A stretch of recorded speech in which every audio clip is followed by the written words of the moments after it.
초대박 소식입니다.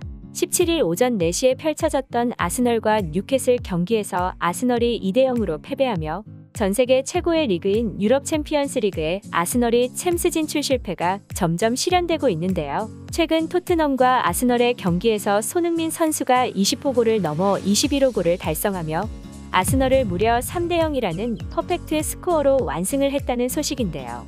최근 손흥민 선수는 브라이튼, 브렌트포드 전에서 골 침묵이 이어졌고 콘테 감독의 이적설로 불거진 레비 회장과의 신경전 속에서 마음고생이 참 많았을 텐데요. 하지만 손흥민 선수는 레스터 시티전에서 멀티골을 넣으며 이날을 기점으로 4관왕에 도전하고 있는 리버풀에게 선제골을 넣으며 위협적인 플레이로 리버풀을 긴장하게 만들었고 현재 챔스 진출이라는 타이틀을 걸고 치열한 4위 공방전을 펼치는 아스널과의 경기에서 21호 골을 넘으며 또 한 번 본인의 기록을 갱신했습니다. 이어 15일에 있었던 벌리전에서 토트넘이 1대0 승리를 거두어 챔피언스리그 진출 확률이 더 가까이 다가왔습니다. 하지만 어제 치러진 벌리전에서 손흥민 선수의 슈팅은 벌리의 골키퍼인 포프 선수에게 매번 막혔는데요. 전반부터 토트넘은 매서운 기세로 벌리 골대를 흔들며 슈팅을 퍼부었지만 이날 벌리의 골키퍼 포프 선수는 90분 동안 토트넘의 슈팅 폭격을 무려 21번이나 막았습니다.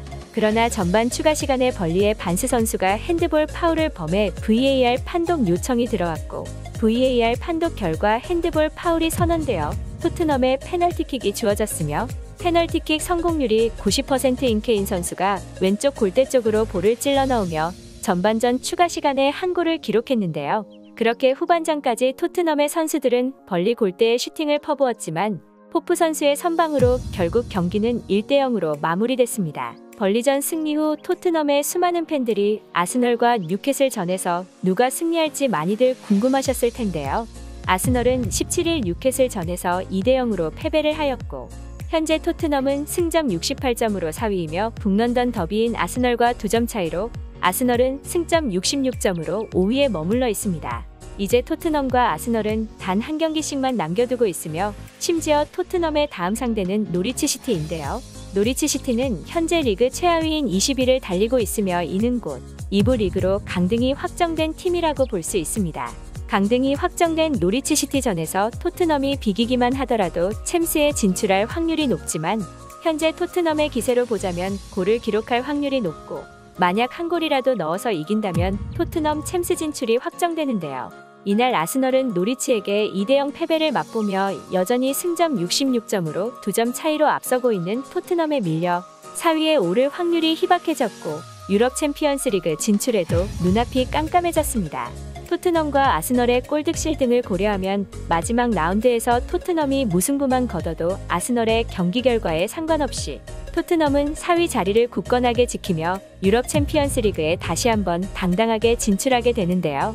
이날 아스널은 연막작전이라도 펼치듯 선발 라인업의 부상으로 빠질 것이라 예상된 베나이트 선수를 포함해 대부분의 선발 라인업을 풀가동시켰습니다. 그러나 아스널 1군의 풀가동에도 경기는 시작부터 뉴캐슬의 놀라운 저력과 에너지에서 밀렸는데요.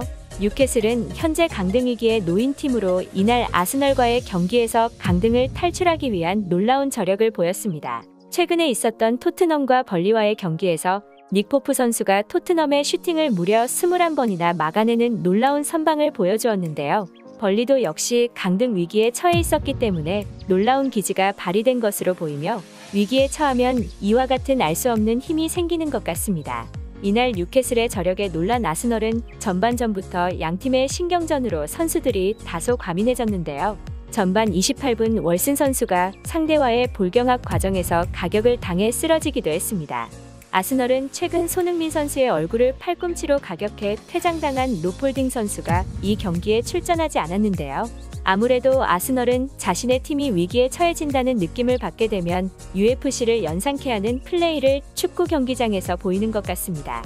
로폴딩 선수는 그날의 경기에서 결국 경고 누적으로 퇴장당했으며 뉴캐슬전 경기에서 모습을 보이지 않았는데요. 얼마 전 파비뉴 선수도 손흥민 선수의 얼굴에 팔꿈치로 가격했지만 레드카드가 아닌 옐로우 카드를 받으며 논란이 있었습니다. 그 후에 파비뉴 선수는 아스톤 빌라전에서 햄스트링 부상을 당했는데요. 손흥민 선수의 얼굴을 가격한 파비뉴 선수는 본인의 잘못된 행동에 대한 인과응보를 달게 받은 것 같습니다. 앞으로는 파비뉴 선수나 로폴딩 선수 같은 부적절한 행동들이 다시는 축구 경기장에서 나오지 않도록 규제를 더욱 강화해야 할 것으로 보이네요. 그렇게 아스널과 뉴캐슬은 팽팽하다 못해 빈번한 파울이 오가는 가운데 이날 아스널은 부상으로 출전하지 못할 선수들까지 출전시키는 무리한 선발 라인업으로 결국 부상에서 지금 막 복귀한 토미야스가 전반 40분에 쓰러져 수아레스와 교체되며 전반전은 0대0으로 마무리되었고 후반 4분경 뉴캐슬도 부상 악재가 터져 뉴캐슬 하우 감독은 은케디아와 볼경합 과정에서 쓰러진 시어 선수를 대신해 라셀레스를 투입했습니다.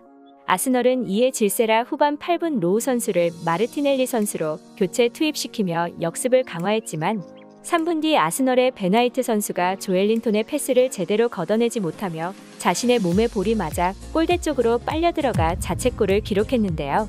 참 아스널은 이날 운이 정말 안 좋았던 것 같습니다.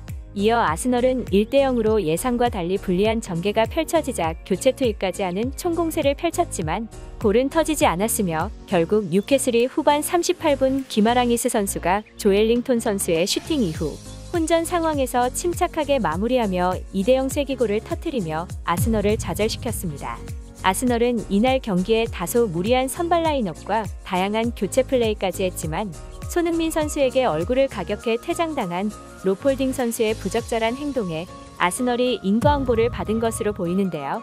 아스널의 모든 선수와 아르테타 감독은 경기가 진행될수록 표정이 어두워졌으며 이내 경기가 2대0 패배로 끝나자 모든 선수들이 고개를 떨구며 좌절했습니다. 아스널의 패배는 정말 아쉽지만 토트넘에게는 아스널이 뉴캐슬의 패배에 참 반가운 소식일 텐데요. 아스널은 앞으로의 경기에서 득점을 아무리 많이 넣어서 이겨도 토트넘이 노리치 시티와 무승부나 승리로 경기가 끝나면 결국 골득 실차로 인해서 경기 결과와는 무관하게 토트넘은 드디어 유럽 챔피언스 리그에 진출하게 됩니다. 앞으로 남은 노리치 시티전에서 콘테 감독이 어떤 전술을 펼칠지 기대가 되는 부분인데요.